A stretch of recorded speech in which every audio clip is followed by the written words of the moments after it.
विद्यार्थियों, रस में दो पक्ष श्रृंगार के होते हैं।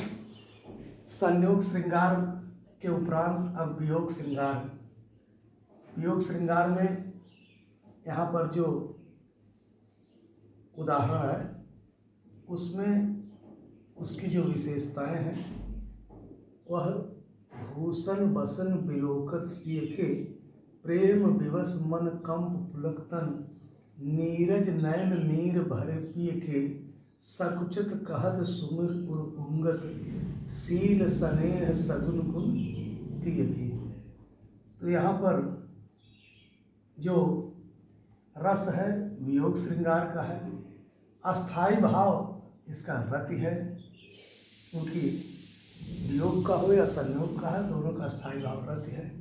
आश्रय इसके राम है, आलंबन सीता है और उद्दीपन में सीता के आभूषण वस्त्र प्रेम विवश मन पुलकन भूषण बसन विलोकत सिय के, मतलब जो है यहाँ पर सीता जी का जो आभूषण है, उनके वस्त्र हैं, इन सब को देखते हुए जो स्थितियाँ हैं उसमें सीता के उन जो वस्त्र और जो आभूषण हैं उनको उद्दीपन के रूप में और अनुभाव में कंप है, रोमांच है, आंसू है, ये सब चीज़ें जो है दिखाई देती हैं। तो इस तरह से जो हृदयस्थ स्थितियां हैं वह उनके अपने जो लक्षण हैं इस रूप में दिखाई देते हैं।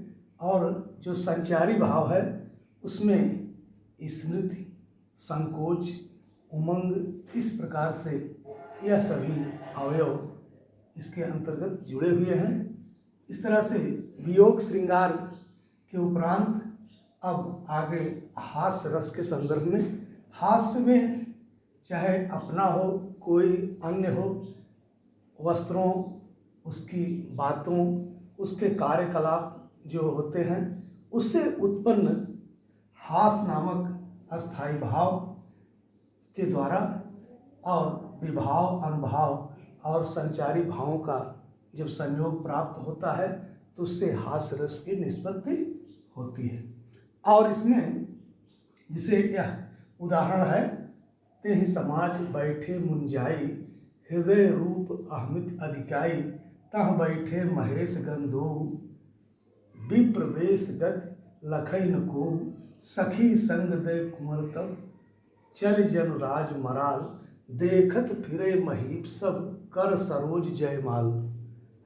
और जेहि दिस नारद बैठे फूली सो दिस तेह बिलोक न भूली पुन पुन मुन उकसहि अकुलाहि देख दशा हरगन मुस्काहि। तो यहाँ पर जो हास्य रस की जो स्थिति है इस कारण से है कि देखिए जो इसके अवयव हैं उसमें आपका रस हास्य हो गया, अस्थाई भाव इसका हास है, आश्रय हर गण जो यहाँ पर महेश के जो गण हैं अर्थात शिव जी के, वह जो है दिखाई देते हैं बैठे हुए, जो कि आश्रय के रूप में है। आलंबन के रूप में नारद जी हैं जो कि उस स्वयंवर में जा कर के स्वयं को एक प्रतिभागी के रूप में दिखाई दे रहे हैं।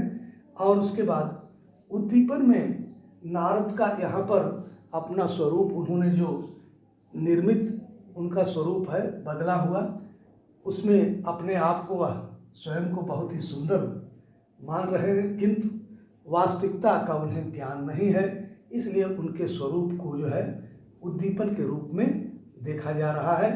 और जो अनुभव है लोग जो है उससे मुस्कुरा रहे हैं, जो लोग देख रहे हैं उनको देखने के बाद अपने आप को रोक नहीं पा रहे हैं और इस तरह के क्रियाकलाप दिखाई दे रहे हैं।